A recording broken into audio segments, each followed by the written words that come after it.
मैं सुभद्रा सिंह स्वागत करती हूं आपका अपने YouTube चैनल 3M स्टडी में। फ्रेंड्स, आज मैं आप लोगों के लिए BSSC मेंस का प्रैक्टिस सेट 45 लेकर के आई हूं और आप लोगों को इस प्रैक्टिस सेट में टोटल जो है 30 क्वेश्चन देखने को मिलेंगे और ये सारे क्वेश्चन आपके एग्जाम के दृष्टिकोण से अति महत्वपूर्ण है, इसीलिए इस वीडियो में हमारे साथ अंत तक बने रहेंगे। तो चलिए फिर हम लोग क्वेश्चन की ओर बढ़ते हैं। क्वेश्चन की ओर बढ़ने से पहले अभी तक इस फैमिली सदस्य नहीं बने हैं तो सब्सक्राइब वाले बटन को दबा करके इस फैमिली सदस्य बन जाए और वीडियो को सबसे पहले पाने के लिए बेल आइकन की घंटी को प्रेस कर लें। तो चलिए फिर हम लोग बढ़ते हैं क्वेश्चन की ओर। देखते हैं कि इस प्रैक्टिस सेट का आपका फर्स्ट क्वेश्चन क्या है।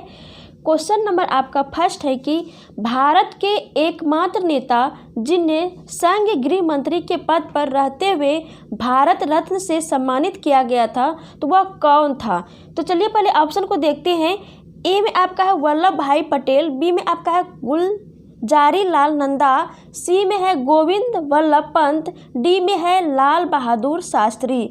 तो इस क्वेश्चन का जो आपका राइट आंसर हो जाएगा ऑप्शन नंबर आपका ए हो जाएगा, वल्लभ भाई पटेल। और वल्लभ भाई पटेल को जो है इसको जो है यह एकमात्र नेता था जिसको कि संघ गृह मंत्री के पद पर रहते हुए जो है इसको भारत रत्न से नवाजा गया था। क्लियर। यहाँ पे हम लोग भारत रत्न की चर्चा किए हैं तो यह भी जान लेते हैं कि भारत रत्न जो है कब से दिया जा रहा है और भारत रत्न जो होता है यह क्या होता है। तो भारत रत्न जो होता है यह भारत का सर्वोच्च सम्मान होता है और इसकी शुरुआत जो हुई थी 1954 ईस्वी से हुई थी और सर्वप्रथम पाने वाले कौन थे भारत रत्न, तो डॉक्टर राधाकृष्णन थे।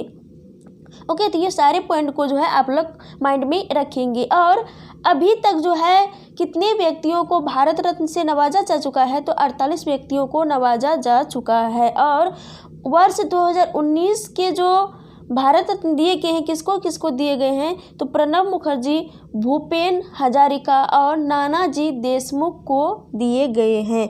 तो इन सारे पॉइंट को जो है आप लोग माइंड में रखेंगे क्योंकि आपके एग्जाम के पॉइंट ऑफ व्यू से बहुत ही इम्पोर्टेंट है। चलते बढ़ते हैं आपके अगले क्वेश्चन की ओर। क्वेश्चन नंबर आपका 2 है कि अंतर्राष्ट्रीय मुद्रा कोष का जो मुख्यालय है वह कहाँ पे है। तो कहाँ पे है, तो वाशिंगटन DC में है। तो इस क्वेश्चन का जो आपका राइट आंसर हो जाएगा ऑप्शन नंबर सी हो जाएगा, वाशिंगटन DC। और वाशिंगटन DC में जो है विश्व बैंक का भी मुख्यालय है आपका वाशिंगटन DC में। यहाँ पे हम लोग अंतर्राष्ट्रीय मुद्रा कोष की चर्चा किए हैं तो अंतर्राष्ट्रीय मुद्रा कोष की जो स्थापना हुई थी यह कब हुई थी, तो कब हुई थी, 27 दिसंबर 1945 ईस्वी को हुई थी। कब, 27 दिसंबर 1945 ईस्वी को हुई थी। ओके। और आपका ए में है पेरिस। तो पेरिस जो है किसका मुख्यालय है, तो यह जो है यूनेस्को का मुख्यालय है। और आपके ऑप्शन में है वियना। तो वियना जो है किसका मुख्यालय है, तो यह जो है अंतर्राष्ट्रीय परमाणु ऊर्जा अभिकरण का मुख्यालय है। और वियना जो है आपका ऑस्ट्रिया का कैपिटल भी है। ओके। और आपके ऑप्शन नंबर डी में है कि जेनेवा। तो जेनेवा जो है किसका मुख्यालय है, विश्व स्वास्थ्य संगठन का जो मुख्यालय है कहाँ पे है, जिनेवा में है। तो इन सारे पॉइंट को जो है आप लोग माइंड में रखेंगे। ओके। अब बढ़ते हैं आपके अगले क्वेश्चन की ओर। क्वेश्चन नंबर आपका 3 है कि अर्थशास्त्र में नोबेल पुरस्कार कब आरंभ किए गए। तो चलिए ऑप्शन को देखते हैं। तो ए में आपका वर्ष 1901 ईस्वी में, बी में है वर्ष 1921 ईस्वी में, सी में आपका है वर्ष 1959 ईस्वी में और डी में है आपका वर्ष 1969 ईस्वी में। तो इस क्वेश्चन का जो आपका करेक्ट आंसर हो जाएगा ऑप्शन नंबर आपका हो जाएगा डी, वर्ष 1969 ईस्वी से। वर्ष जो है आपके 1969 ईस्वी से जो है अर्थशास्त्र में नोबेल पुरस्कार दिया जा रहा है। और अर्थशास्त्र को छोड़कर बाकी जितने भी, जैसे भौतिकी हो गया, उसके रसायन हो गया, उसके बाद चिकित्सा, इन सभी क्षेत्रों में जो दिया जाता है नोबेल पुरस्कार तो वह कब से दिया जाता है, तो वह जो है 1901 ईस्वी से दिया जाता है। और नोबेल पुरस्कार जो है किस तिथि को दिया जाता है, तो नोबेल पुरस्कार जो है अल्फ्रेड नोबेल की पुण्यतिथि जो कि 10 दिसंबर को है उसी दिन जो है दिया जाता है। ओके। और अल्फ्रेड नोबेल जो है, अल्फ्रेड नोबेल ने ही जो है 1895 ईस्वी में जो है नोबेल पुरस्कार की स्थापना किए थे। क्लियर। और अल्फ्रेड नोबेल जो है डायनामाइट का खोज भी किया था। तो इन सारे पॉइंट को जो है आप लोग माइंड में रखेंगे। और यहाँ पे एक और क्वेश्चन यहाँ पे बनता है, करेंट से है कि वर्ष 2019 में जो अर्थशास्त्र का नोबेल पुरस्कार दिया गया था तो किसको दिया गया था? तो भारतीय मूल के थे अभिजीत बनर्जी और उसकी पत्नी जो एस्थर डुफ्ला तथा माइकल क्रेमर को जो है, माइकल क्रेमर जो थे वो अमेरिका के थे। तो इन तीनों को जो है अर्थशास्त्र के क्षेत्र में 2019 में जो है नोबेल पुरस्कार दिया गया है। तो इन सारे पॉइंट को जो है आप लोग माइंड में रखेंगे। क्लियर। अब बढ़ते हैं आपके अगले क्वेश्चन की ओर। क्वेश्चन नंबर आपका 4 में है कि राग मियाँ की मल्हार का रचयिता किसने माना जाता है या किसे माना जाता है? तो इस क्वेश्चन का जो आपका राइट आंसर हो जाएगा वह क्या होगा? ऑप्शन नंबर आपका ए होगा, तानसेन को। तानसेन को जो है राग मियाँ की मल्हार का रचयिता माना जाता है। ओके। और तानसेन इसके अलावा और सब भी कृतियाँ लिखी हैं या इसकी कृतियाँ हैं, तानसेन की प्रमुख कृतियाँ हैं। तो वो कौन कौन सी हैं? जैसे कि आपका मियाँ की टोड़ी, उसके बाद मियाँ का मल्हार, मियाँ का सारंग, दरबारी कंडा, ये सभी जो है तानसेन की प्रमुख कृतियाँ हैं। ओके। और अकबर ने जो है तानसेन को कंठाभरण वाणी विलास की उपाधि दिए थे। तो इसको भी जो है आप लोग माइंड में रखेंगे। ओके। अब बढ़ते हैं आपके अगले क्वेश्चन की ओर। क्वेश्चन नंबर आपका 5 में है कि इन स्मारकों में से किस में सेंट फ्रांसिस जेवियर के अवशेषों को प्रतिष्ठापित किया गया है? तो चलिए ऑप्शन को देखते हैं। ए में आपका है बोम जीसस के बेसिलिका, बी में आपका है सेंट कैथेड्रल, सी में आपका है मोटे हिल, डी में आपका है सेंट एलेक्स चर्च।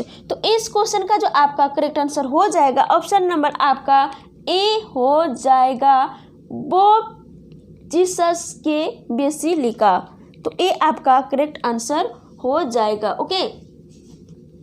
और यहाँ पे हम लोग किसकी चर्चा की है? Saint Francis Xavier. तो सेंट फ्रांसिस जेवियर जो है ईसाई मिशनरी के साथ ये क्या किए थे? भारत आए थे। और सेंट फ्रांसिस जेवियर ने भारत में शिक्षा के क्षेत्र में अमूल्य योगदान दिया था। तो इन सारे पॉइंट को जो है आप लोग माइंड में रखेंगे। अब बढ़ते हैं आपके अगले क्वेश्चन की ओर। क्वेश्चन नंबर आपका 6 में है कि जैनियों द्वारा अपने पवित्र ग्रंथों के लिए सामूहिक रूप से किस शब्द का प्रयोग किया जाता है? तो कौन से शब्द का प्रयोग किया जाता है? तो वह अंग शब्द का प्रयोग किया जाता है। तो इस क्वेश्चन का जो आपका करेक्ट आंसर हो जाएगा ऑप्शन नंबर बी हो जाएगा, अंग। ओके। और यहाँ पे आइए जैन धर्म के बारे में चर्चा की है तो और कुछ भी जान लेते हैं। तो जैन धर्म के संस्थापक कौन थे? ऋषभ देव थे। और इसके जो 24वें तीर्थंकर थे वो कौन थे? महावीर थे। ओके। और जैन धर्म के साहित्य को क्या कहा जाता है? आगम कहा जाता है। और भगवती सूत्र और आर्चारांग सूत्र में महावीर की जीवनी मिलती है। तो इनको भी जो है आप लोग माइंड में रखेंगे। और कल्प सूत्र किसने लिखे हैं? भद्रबाहु ने। तो यहाँ पे हम लोग क्यों चर्चा किए कि कल्प सूत्र किसने लिखे? भद्रबाहु ने। क्योंकि भद्रबाहु जो थे यह जैन धर्म से ही संबंधित थे। तो इसीलिए जो है हम लोग यहाँ पे चर्चा किए कि कल्प सूत्र को किसने लिखा था? तो भद्रबाहु ने लिखा था। ओके। अब बढ़ते हैं आपके अगले क्वेश्चन की ओर। क्वेश्चन नंबर आपका 7 है कि मलेरिया रोधी औषधि में किस यौगिक का उपयोग किया जाता है? तो कौन सा यौगिक का उपयोग किया जाता है? तो क्लोरोक्विन का उपयोग किया जाता है। तो इस क्वेश्चन का जो आपका करेक्ट आंसर हो जाएगा ऑप्शन नंबर आपका सी हो जाएगा, क्लोरोक्विन। यहाँ पे हम लोग मलेरिया की चर्चा किए हैं। तो मलेरिया रोग जो होता है वह किससे होता है? प्लाज्मोडियम परजीवी से होता है। और प्लाज्मोडियम जो है यह एक प्रोटोजोआ है। क्या है? यह एक प्रोटोजोआ है जो कि किसी भी व्यक्ति में मादा एनाफिलीज मच्छर के काटने से होता है और मलेरिया रोग से जो है तिल्ली एवं आरबीसी प्रभावित होता है। ओके, तो इन सारे पॉइंट को जो है आप लोग माइंड में रखेंगे। अब बढ़ते हैं आपके अगले क्वेश्चन की ओर। क्वेश्चन नंबर आपका 8 में है कि निम्नलिखित में से कौन सा पौधों के लिए एक मैक्रो न्यूट्रिएंट नहीं है। तो चलिए ऑप्शन को देखते हैं। ए में आपका है नाइट्रोजन, बी में आपका है फास्फोरस, सी में आपका है पोटेशियम, डी में आपका है क्लोरीन। तो इस क्वेश्चन का जो आपका करेक्ट आंसर हो जाएगा ऑप्शन नंबर आपका डी हो जाएगा क्लोरीन। क्लोरीन जो है आपका मैक्रो न्यूट्रिएंट नहीं है, जबकि आपका नाइट्रोजन, फास्फोरस, पोटेशियम ये सभी जो है आपका क्या है, मैक्रो न्यूट्रिएंट है। इसके साथ साथ नाइट्रोजन, फास्फोरस, पोटेशियम के साथ साथ जिंक, आयरन आदि पौधे जो होते हैं, ये जो होते हैं नाइट्रोजन, फास्फोरस, पोटेशियम, इसके साथ साथ जो है जिंक एवं आयरन ये भी जो है मैक्रो न्यूट्रिएंट है, जबकि आपका जो क्लोरीन जो है यह मैक्रो न्यूट्रिएंट नहीं है। ओके, यहाँ पे हम लोग क्लोरीन की चर्चा किए हैं। तो क्लोरीन का जो उपयोग किया जाता है या प्रयोग किया जाता है तो किस में किया जाता है, तो इसका उपयोग जो है कपड़ों एवं कागज के विरंजित करने में, ब्लीचिंग पाउडर बनाने में, मस्टर्ड गैस बनाने में, हाइड्रोक्लोरिक अम्ल के निर्माण में किया जाता है। तो इन सारे पॉइंट को जो है आप लोग माइंड में रखेंगे। ओके, अब बढ़ते हैं आपके अगले क्वेश्चन की ओर। क्वेश्चन नंबर आपका 9 में है, क्या है कि कीटों में स्थित श्वसन अंग का नाम है। तो क्या नाम है, आइए ऑप्शन को देखते हैं। ए में आपका है त्वचा, बी में आपका शरीर का सतह, सी में आपका है गलफड़े, डी में आपका है श्वास नली। तो इस क्वेश्चन का जो आपका करेक्ट आंसर हो जाएगा आपका ऑप्शन नंबर डी हो जाएगा, श्वास नली। क्लियर। अब बढ़ते हैं आपके अगले क्वेश्चन की ओर। क्वेश्चन नंबर आपका 10 है, क्या है, क्वेश्चन नंबर आपका 10 है कि निम्नलिखित यौगिकों के बीच में से किस में सबसे मजबूत हाइड्रोजन बंधन है। तो चलिए ऑप्शन को देखते हैं। ए में है आपका HI, उसके बाद बी में आपका है HCl, आई नहीं यहाँ पे L है, उसके बाद सी में आपका HF, उसके बाद डी में आपका है HBr। तो इस क्वेश्चन का जो आपका करेक्ट आंसर हो जाएगा ऑप्शन नंबर सी हो जाएगा HF। ओके, और HF में जो होता है सबसे मजबूत हाइड्रोजन बंध इसी में होता है। और HF बंध जो होते हैं ये किस तरह के होते हैं, ध्रुवीय होते हैं। और HF अणु में जो है H जो होता है विद्युत धनात्मक होता है, जबकि F जो होता है यह विद्युत ऋणात्मक होता है। और यहाँ पे H आपका हाइड्रोजन हो गया, F आपका क्या हो गया, फ्लोरीन हो गया। तो फ्लोरीन का जो विद्युत ऋणात्मकता होता है वह सबसे अधिक होता है। तो इसको भी जो है आप लोग माइंड में रखेंगे। ओके, अब बढ़ते हैं क्वेश्चन नंबर आपके 11 की ओर। क्वेश्चन नंबर आपका 11 है कि खासी जनजातियाँ, कौन सी जनजातियाँ, खासी जनजातियाँ कहाँ पे रहती है। तो यह बहुत ही इजी क्वेश्चन है। तो कहाँ पे रहती है, मेघालय में। तो इस क्वेश्चन का जो आपका करेक्ट आंसर हो जाएगा आपका ऑप्शन नंबर ए हो जाएगा, गारो खासी जनजातियाँ। ये तीनों जनजातियाँ कहाँ पे पाई जाती है, तो यह मेघालय में पाई जाती है। और आपके ऑप्शन नंबर बी में है असम। तो असम में कौन कौन सी जनजातियाँ पाई जाती है, तो आइए इसके बारे में हम लोग यहाँ पे डिस्कस कर लेते हैं। तो दिमासा, अहीम, कचारी, बोडो, अबोर, नागा, लुसाई ये जनजातियाँ जो कहाँ पे पाई जाती है, असम में पाई जाती है। और आपके ऑप्शन नंबर सी में जो है राजस्थान है। तो राजस्थान में कौन कौन सी जनजातियाँ पाई जाती है, तो मीना, सहरिया, सांसी, गरसिया, उसके बाद झील, कोल, बंजारा ये सभी जनजातियाँ आपके राजस्थान में पाई जाती है। और आपके ऑप्शन नंबर डी में है मध्य प्रदेश। तो मध्य प्रदेश में कौन कौन सी जनजातियाँ पाई जाती हैं, तो भील, लमवाड़ी, बंजारा, गोंड, मुरिया, गोंड, खेघार, असुर, बेंगा, कोल ये सभी जनजातियाँ जो कहाँ पे पाई जाती है, मध्य प्रदेश में पाई जाती है। और यदि हम लोग यह बात करें कि भारत में जो सबसे अधिक जनजातियाँ या जनजातियों की संख्या किसकी कौन सी जनजाति की है, तो वह गोंड जनजाति की है। और भारत में सबसे अधिक जनजाति कहाँ पर निवास करती है, कौन सा स्टेट में, तो यह जो है मध्य प्रदेश में निवास करती है। तो इन सारे पॉइंट को जो है आप लोग माइंड में रखेंगे। ओके, अब बढ़ते हैं आपके अगले क्वेश्चन की ओर। क्वेश्चन नंबर आपका 12 में है कि ओजोन छिद्र खाली जगह के जैसे रसायनों के कारण होते हैं। तो चलिए ऑप्शन को देखते हैं। ए में आपका है नाइट्रोजन ऑक्साइड, बी में आपका हाइड्रोजन सल्फाइड, सी में आपका क्लोरोफ्लोरोकार्बन, डी में आपका है कार्बन मोनोऑक्साइड। तो इस क्वेश्चन का जो आपका करेक्ट आंसर हो जाएगा आपका ऑप्शन नंबर सी हो जाएगा, क्लोरोफ्लोरोकार्बन। और हम लोग क्लोरोफ्लोरोकार्बन को जो है दूसरे नाम से किस नाम जानते हैं, फ्रीऑन के नाम से भी जानते हैं। तो ये भी पॉइंट जो है आप लोग माइंड में रखेंगे। और यहाँ पे हम लोग ओजोन की चर्चा की है, तो ओजोन के बारे में कुछ जान लेते हैं। तो ओजोन का जो अणु होता है वह ऑक्सीजन के 3 अणु से मिलकर के बनता है। और ओजोन परत जो होता है यह 25 से 60 किलोमीटर की ऊंचाई पर मिलती है। और इस परत को क्षति जो है प्रशीतक से होता है। और ओजोन परत को हानि से बचाने के लिए 1987 ईस्वी में जो है मॉन्ट्रियल प्रोटोकॉल आयोजित किया गया था। और कहाँ पे किया गया था, कनाडा में। ओके, तो इन सारे पॉइंट को जो है आप लोग माइंड में रखेंगे। अब बढ़ते हैं आपके अगले क्वेश्चन की ओर। क्वेश्चन नंबर आपका 13 में है कि किस देश में कोयले का सर्वोच्च भंडार है। तो ऑप्शन को देखते हैं। ए में आपका है रूस, बी में आपका है भारत, सी में आपका चीन, डी में आपका यूएसए। तो इस क्वेश्चन का जो आपका करेक्ट आंसर हो जाएगा आपका ऑप्शन नंबर डी हो जाएगा, यूएसए। यूएसए में जो है कोयला का सर्वोच्च भंडार है। लेकिन यहाँ पे भंडार की चर्चा हुई है क्वेश्चन में आपके, लेकिन यहाँ पे क्वेश्चन दूसरे तरह से आता है कि किस देश में कोयले का सर्वोच्च उत्पादन होता है, सबसे ज़्यादा उत्पादन जो करता है वह कौन सा देश करता है, तब आपका चीन हो जाता है।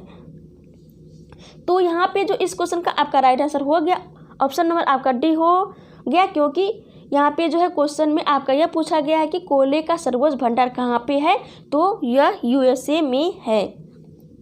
और सबसे अधिक उत्पादन जो होता है वह कहाँ पे होता है, चीन में होता है। और कोयला जो प्राप्त होता है यह अवसादी चट्टान से प्राप्त होता है। और कोयला को हम लोग जो है काला हीरा के नाम से भी जानते हैं। और सबसे घटिया किस्म का जो कोयला होता है वो कौन सा कोयला होता है, पीट कोयला होता है। और सबसे अच्छा कोयला कौन सा होता है, एंथ्रासाइट होता है। क्लियर। और कोयले की गुणवत्ता उसमें कार्बन की मात्रा की अधिकता तथा राख एवं धुआं कम होने से होता है, तो इससे ही पता चलता है। क्लियर। तो अब बढ़ते हैं आपके अगले क्वेश्चन की ओर। क्वेश्चन नंबर आपका 14 में कि शुक्र सूर्य से खाली जगह ग्रह है, दूरी के अनुसार यहाँ पे आपको क्वेश्चन में पूछा गया है। तो इस क्वेश्चन का जो आपका राइट आंसर हो जाएगा ऑप्शन नंबर आपका हो जाएगा ए। क्या हो जाएगा, ए। और सबसे निकट जो है कौन सा तारा है सूर्य के, तो वह आपका बुध है। तो आइए हम लोग क्रमबद्ध रूप से यह भी जान लेते हैं कि सूर्य के निकट सबसे कौन है, उसके बाद दूसरे तीसरे।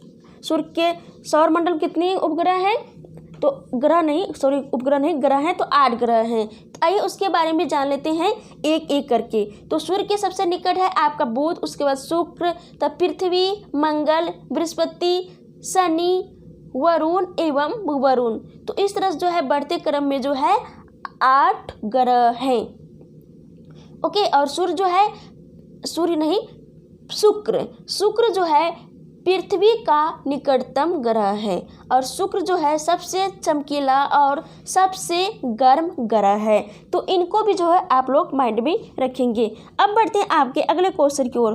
क्वेश्चन नंबर आपका 15 में है कि अशोक किस राजवंश के एक सम्राट थे।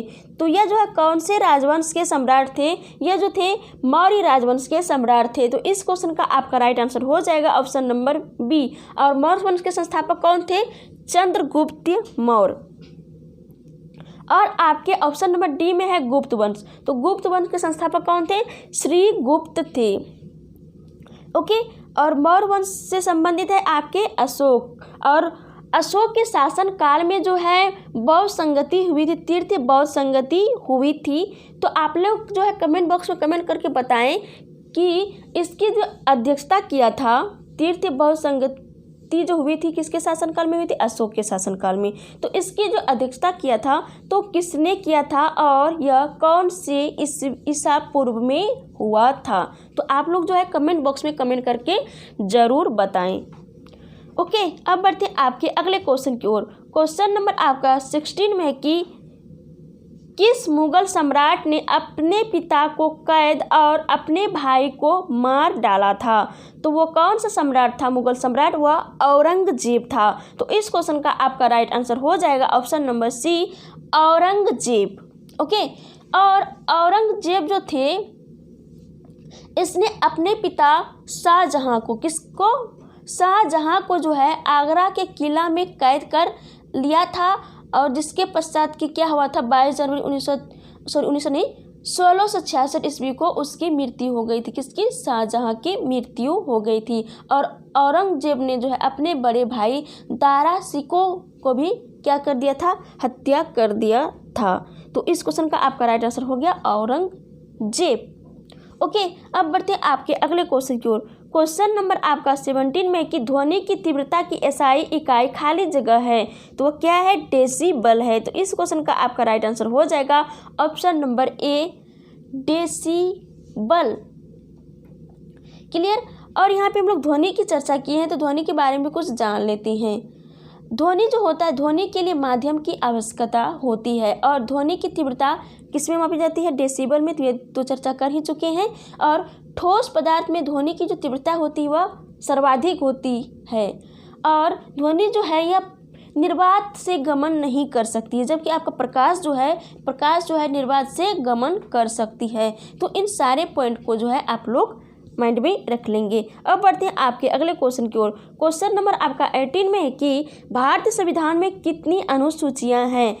तो कितनी है? 12 है। तो इस क्वेश्चन का आपका राइट आंसर हो जाएगा ऑप्शन नंबर आपका सी। देखिए यहाँ पे क्वेश्चन यह रहा था कि भारत के या भारतीय संविधान या इस तरह से आता कि भारत के मूल संविधान में कितनी अनुसूचियां थी, तब आपका हो जाता 8। लेकिन यहाँ पे यह पूछा गया कि भारतीय संविधान में कितनी अनुसूचियां हैं, तब आपका जो अभी प्रेजेंट टाइम में 12 है तो यह 12 ही होगा।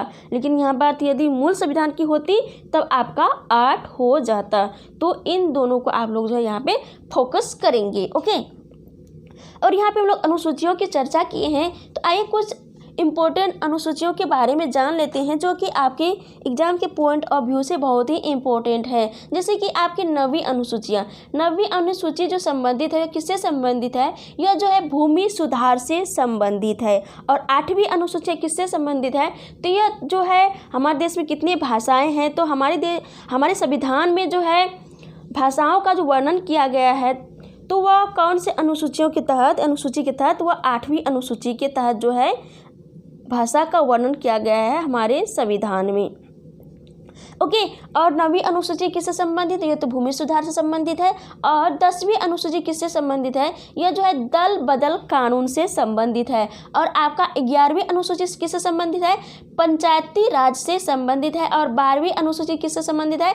नगर पालिका से संबंधित है। और एक 7वीं अनुसूची किससे संबंधित है? तो 7वीं अनुसूची के अंतर्गत जो है हमारे संविधान में जो है संघ सूची, राज्य सूची एवं समवर्ती सूची, इन सूचियों का जो वर्णन किया गया है तो 7वीं अनुसूची के अंतर्गत ही हमारे संविधान में इन सूचियों को विभाजित किया गया है और हमारे संविधान में वर्णन किया गया है। तो इन सारे अनुसूची को जो है इन महत्वपूर्ण अनुसूचियों को आप लोग जो है माइंड में रखेंगे क्योंकि इन्हीं से जो है एग्जाम में क्वेश्चन देखने को मिलता है। अब चलते हैं आपके अगले क्वेश्चन की ओर। क्वेश्चन नंबर आपका 19 में है कि लोकसभा के पहले उपवक्ता कौन थे? तो कौन थे? आइए ऑप्शन को देखते हैं। ए में आपका जी.वी. मावलंकर, बी में आपका सर्वपल्ली राधाकृष्णन, सी में आपका है एम. अनंतसायनम अयंगर, उसके बाद डी में आपका है डॉक्टर पी.वी. चेरियम। तो इस क्वेश्चन का आपका राइट आंसर हो जाएगा ऑप्शन नंबर आपका हो जाएगा सी, एम. अनंतसायनम अयंगर। ओके, और आपका ए में है जी.वी. मावलंकर। क्या है? जी.वी. मावलंकर। जी.वी. मावलंकर जो थे वह लोकसभा के प्रथम कौन थे, स्पीकर थे। तो इसको भी जो है आप लोग माइंड में रखेंगे। अब बढ़ते हैं आपके अगले क्वेश्चन की ओर। क्वेश्चन नंबर आपका 20 में है कि अनटचेबल पुस्तक को किसने लिखा था। तो किसने लिखा था, तो चलिए ऑप्शन को देखते हैं। ए में आपका है प्रेमचंद, बी में आपका है सरोजिनी नायडू, सी में आपका के नटवर सिंह, डी में आपका है मुल्क राज आनंद। तो इस क्वेश्चन का जो आपका राइट आंसर हो जाएगा आपका ऑप्शन नंबर डी हो जाएगा, मुल्क राज आनंद। और मुल्क राज आनंद जो है अनटचेबल पुस्तक के अलावा और सब भी पुस्तक लिखे हैं। तो कौन कौन सा, आइए उसके बारे में भी जान लेते हैं। जैसे कि coolie, confession of A lover, the death of A hero, इस तरह के और भी बुक जो है इसने लिखे हैं। किसने, मुल्क राज आनंद ने। और आपके ऑप्शन नंबर ए में है प्रेमचंद। तो प्रेमचंद जो कौन कौन से बुक लिखे हैं, तो आइए उसके बारे में भी जान लेते हैं।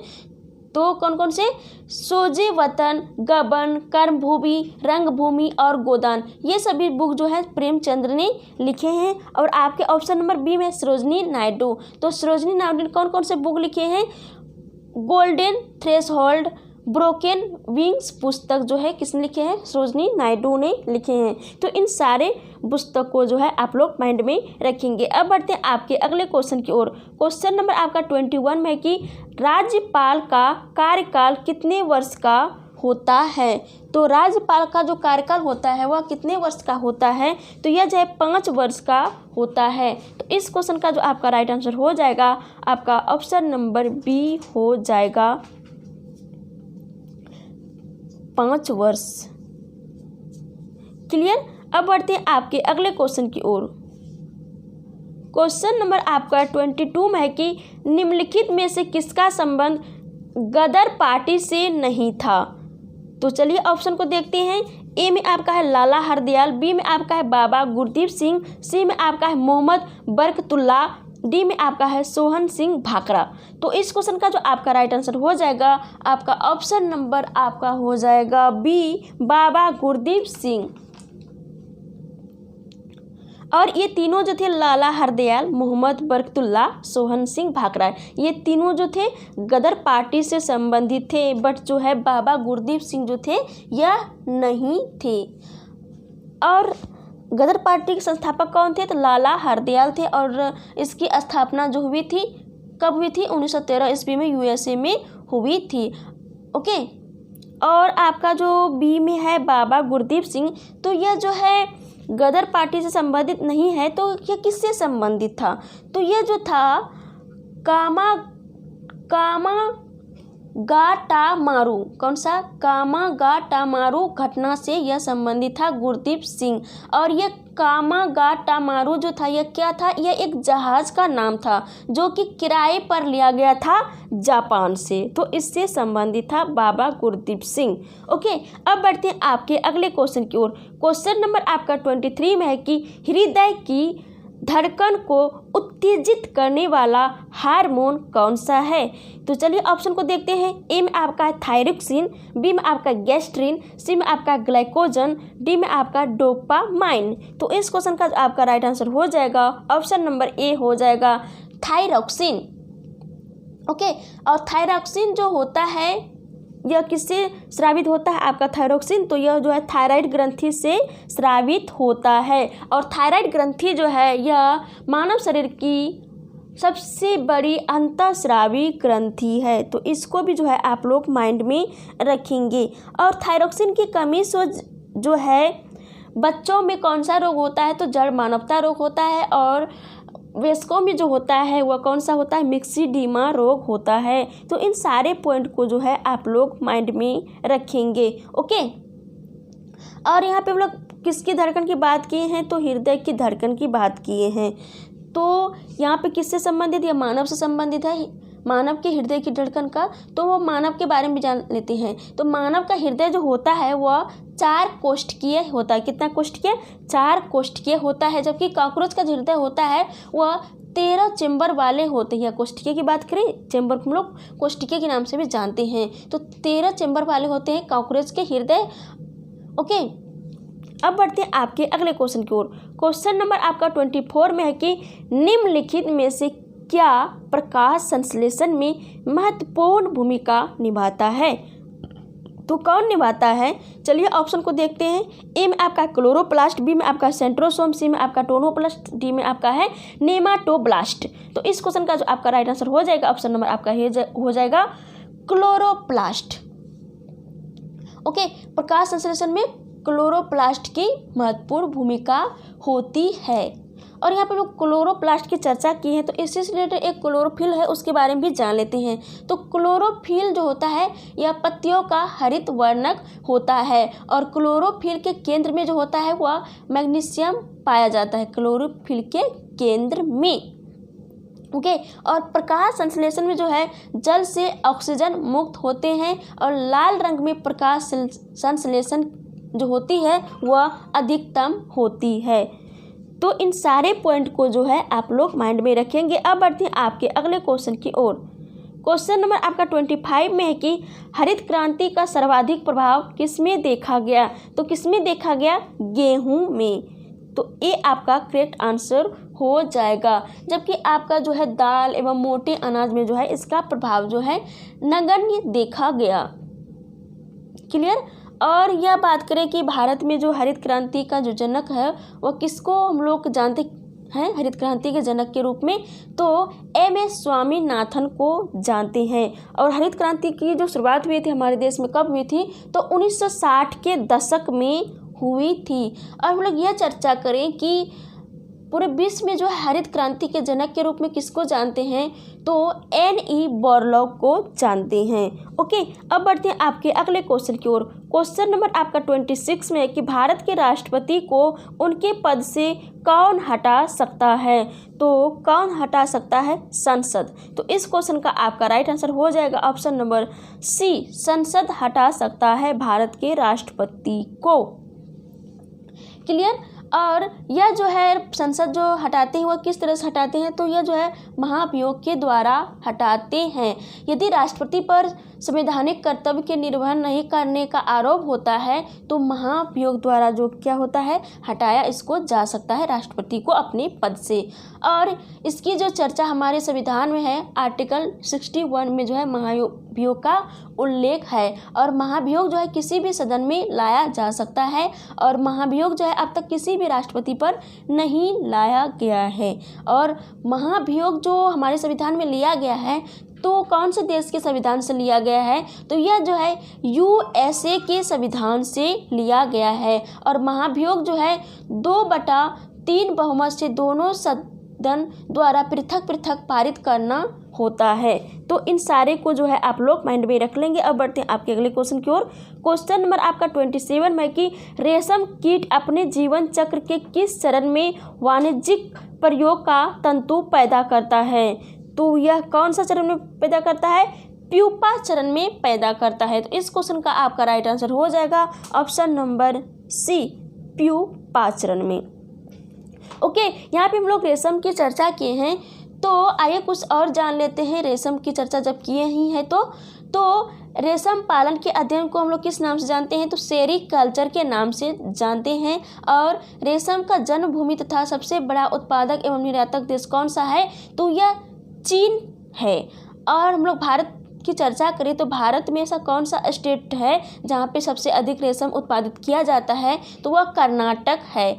और भारत में जो है रेशम के प्रकार की चर्चा करें तो वो कौन कौन सा है? मूंगा, तसर, मलबरी और एरी रेशम जो है रेशम के ही प्रकार हैं ये सभी। और शहतूत के वृक्ष पर जो है रेशम के कीड़े पलते हैं। ओके, अब बढ़ते हैं आपके अगले क्वेश्चन की ओर। क्वेश्चन नंबर आपका 28 में है कि किस देश के साथ भारत की सबसे लंबी अंतर्राष्ट्रीय सीमा लगी हुई है? ये बहुत ही इंटरेस्टिंग क्वेश्चन है।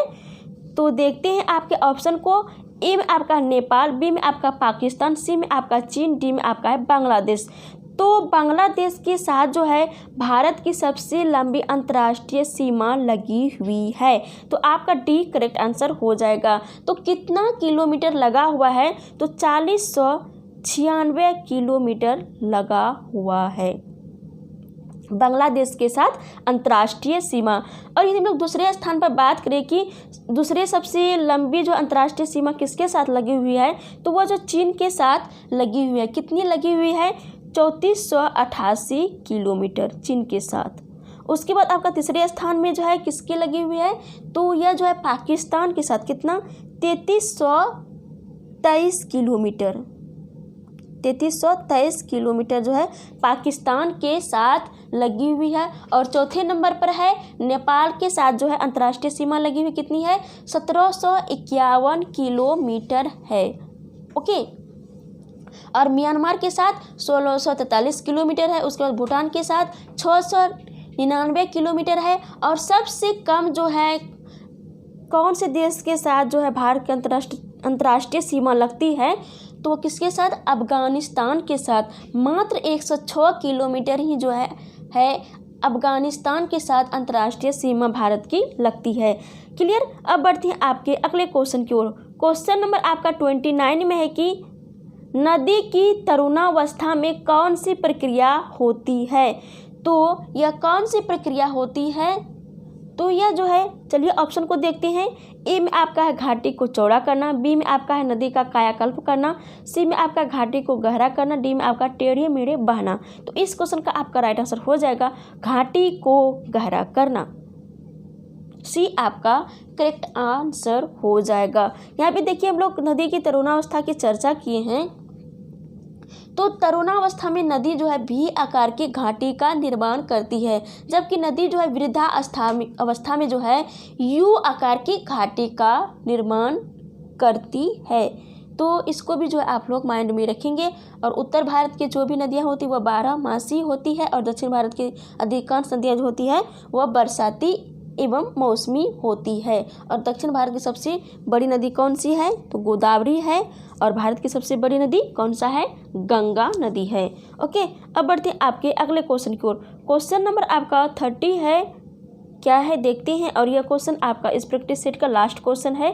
क्वेश्चन आपका निम्नलिखित में से किस प्रकार का बाजार कीमतों को नियंत्रित करने में असमर्थ रहता है, तो किस प्रकार का बाजार, पूर्ण स्पर्धा वाला बाजार जो है बाजार कीमतों को नियंत्रित करने में असमर्थ रहता है। तो आपका इस क्वेश्चन का जो करेक्ट आंसर हो जाएगा ऑप्शन नंबर आपका बी हो जाएगा। देखिए पूर्ण स्पर्धा बाजार में क्या होता है, तो पूर्ण स्पर्धा बाजार में जो होता है क्रेता और विक्रेता भारी मात्रा में उपस्थित होता है।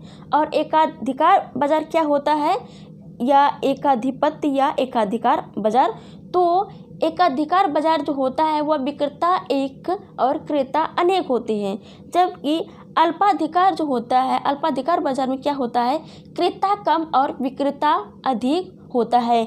जबकि आपका जो है पूर्ण बाजार अवस्था में जो होता है क्या होता है, पूर्ण बाजार की अवस्था में एक से अधिक क्रेता और एक से अधिक विक्रेता भी होता है।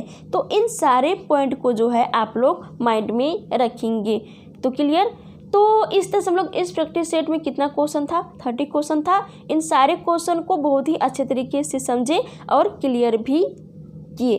तो आई होप कि ये सारे क्वेश्चन आप लोगों को क्लियर हो गए होंगे। यदि लगे कि सभी क्वेश्चन क्लियर हो गए हैं और आप लोगों को ये वीडियो पसंद आते हैं तो इस वीडियो को लाइक करें और ज़्यादा से ज़्यादा फ्रेंड्स के पास इसको शेयर करें।